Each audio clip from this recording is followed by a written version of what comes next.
island was the field hospital? Was it just a couple hundred yards off the beach, or was it way inside? Oh, well, it was a couple hundred yards. And when we went in. Okay. Yeah. But, well, the Japanese didn't attack just during daylight, though. They attacked at night as well, didn't they? Yeah. Well, at night time we tried to get some sleep. And they told us, make sure one of your group stays awake. Because the Japanese are famous for filtrating through your lines at night. Right. And they'll do it. But I never experienced anything like that. Well, we were talking about thousands of Marines that needed treatment at this point, and at all hours of the day, and all kinds of. Did your training in the Corps? Did your initial training and your training after leaving Hawaii, was that really good? Did it really fit the bill? Was it everything you needed, or did you learn a whole bunch of things on the spot? Yeah, it sure did. Yeah. And how long of a period did you go through this? Iwo Jima lasted for several weeks in February of 1945. How long were you on the island? How long was I on the island? Yes. 38 days. 38 days. Took 38 days to take it before they had it secured. And when you left and you got back on the ship, was the bad news that Okinawa is coming up? Well, that was scuttlebutt. That they were going to send us to Okinawa. And we didn't have enough men to go in and on the beach.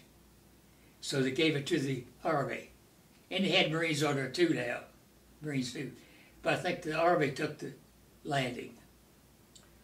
So we didn't have enough. We lost so many men. We lost first 25 days. I think 25 days. We lost all of our lieutenants, officers. They targeted them. Every one of them. Killed or wounded. Nobody was supposed to salute an officer. They were running sergeants up in their place. And they said, more men, officers and lieutenants. See, most of them took training at, what's this Marine base up here in Virginia? I've been there. Went to the museum a couple years ago. Was it Quantico? Yeah. Quantico. Okay. That's where they got their training as leaders. But they were good. But they're right up there, right up on the front line. Had to be.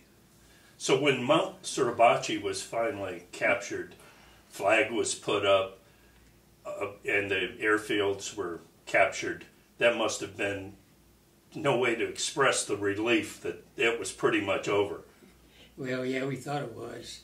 Then they started coming out of the caves still, didn't they? Yeah. See, 3 of those Marines were killed. Isn't that right?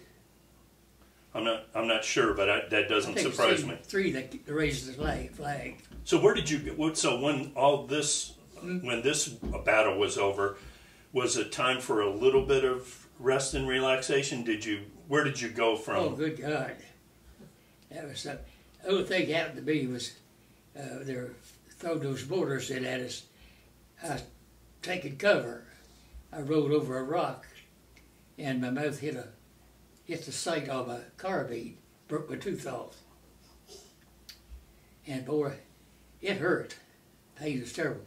I used in my kit and got a APC. We called them all-purpose capsule for pain.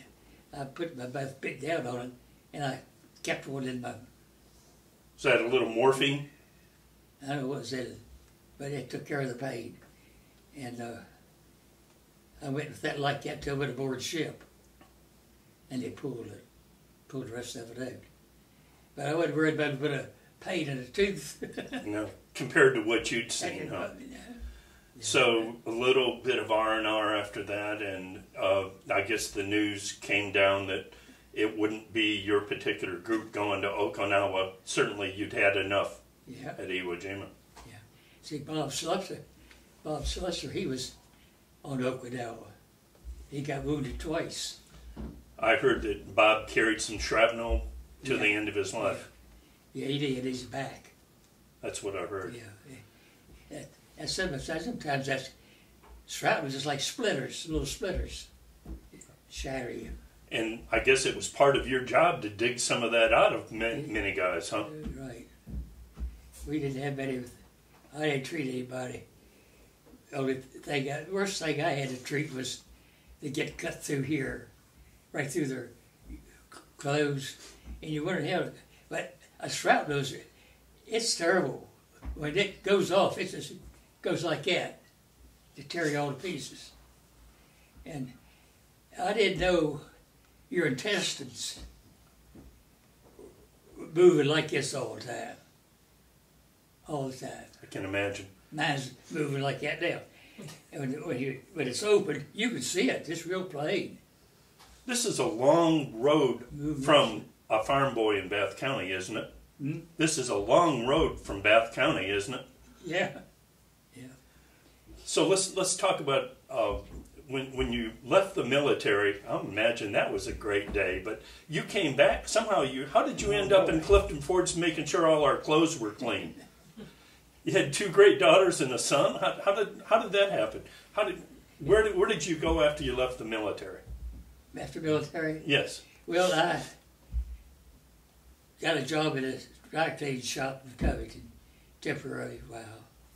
And what kind of shop? Laundry at Covington. Oh, laundry. Dry cleaning. I got into that. And I ended up, went to Silver Springs, Maryland. Took training in chemistry, spots, stains, all that mess. And ended up having my own business. But and then after that, I got a job on the railroad. I wanted to get out of the dry cleaning. Huh, I hadn't heard this. I got a job there, just extra. So I worked there extra and ran the dry cleaning business. Then the wash and wear came out. So I said, well, I'll just get into carpet cleaning. I'm not going to throw my hands up and say that's it. The wash and wear came out, dry cleaning business dropped. Got into carpet business and did real good with that. It's a long way from Pennslvania, isn't it? Yeah. Brownsville, Pennsylvania. That old town's closed up. Williamsville is still very rural. Probably you went on a big day trip to Burnsville.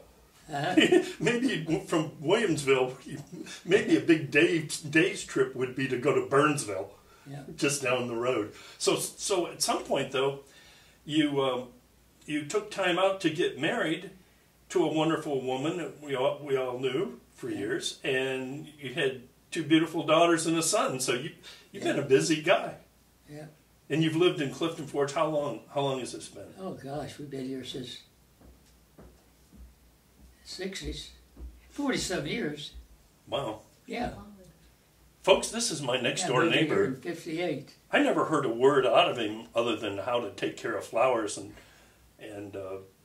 just a great, wonderful neighbor. We're kind of sorry we moved away. Yeah, we have some good neighbors.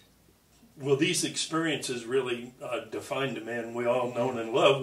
You've been so quiet all these years. We had no idea that you had this amazing experience. Thank you very much for joining us today. What? No, just thank you very much for joining us today. Oh. That's pretty much it. No. We're all done here. Now tell me good stuff. Is there any good stuff you want to tell your family along the line? Just all right. So now we're off camera. How scared were you? Did you? I would have messed my pants. How did you stand that? How did you? When the mortar shells were going off and the artillery, how do you fix anybody when it's spraying all around you? How do you do that? Sanded? No. When you're fixing somebody and a mortar shells are going off left and right, yeah. how do you do that? Well, you didn't know till they went off, and you're still alive. And didn't they target you too? But I stayed as close to the ground as I could. I'd say. Yeah, Because the Japanese, they were after the officers and the corpsmen. That's right. They were. And I stayed flat on the ground. I've bandaged more than one laying on the side. Oh, I can imagine. Well, now, were you sleeping They were on the good ground? shot. Those Japanese were real good shots. Oh, they were good. But unlike today's wards, which many people may not understand, you guys were actually out on the ground day and night, right? Sleeping out on the ground. You didn't go back to the ship at night. Yeah.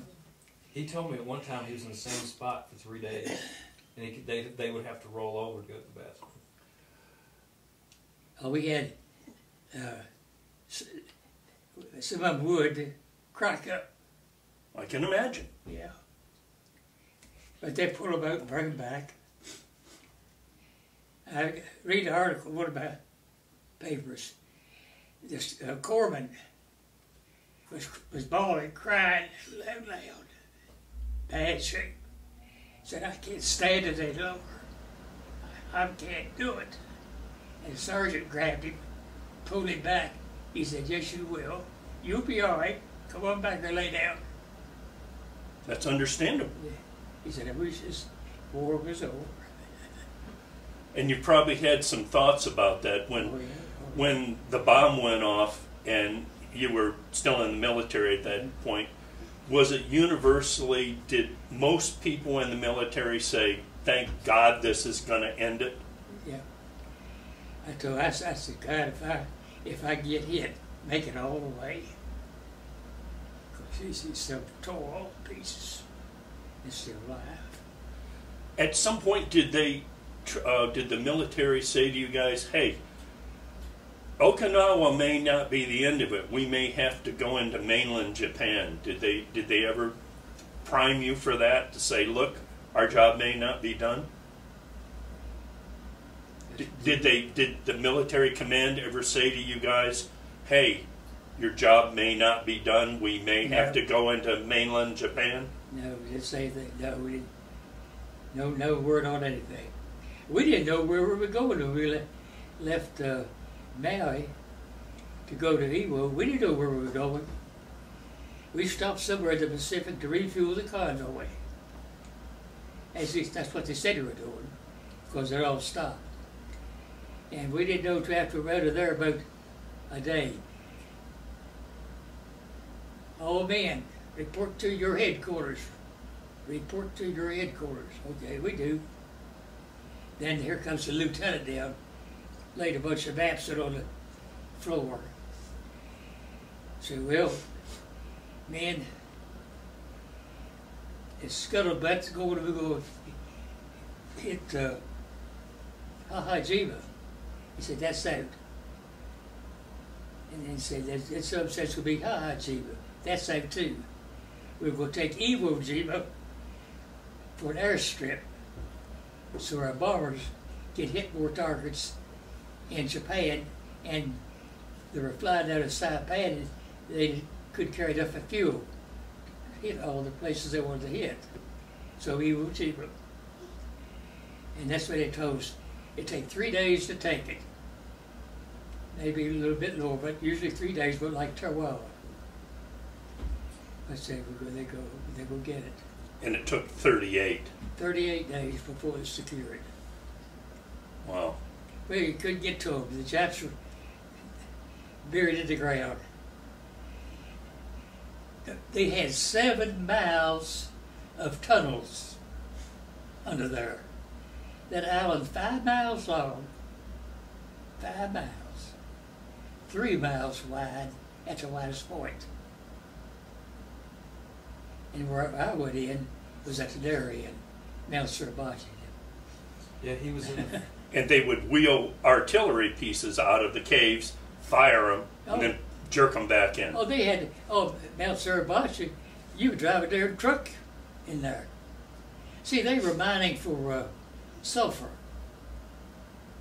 Man, that sulfur was strong. And that's what they used at Iwo Jima to get the sulfur. Mining for that. Then turned it into a military base. Yeah. When you left Iwo Jima, where did you guys fall back to? Where did you go after that? After Iwo Jima? Yes. Well, I came back to Covington because my parents moved into my dad's parents' house temporarily, because our house was supposed that they bought in Allegheny County burnt down before I got home. So that's how we scattered from there. Yeah, I ended up in the dry clean. Stayed with that. Did a darn good job of it. You know, it's very kind of you to take the time to share your memories with us.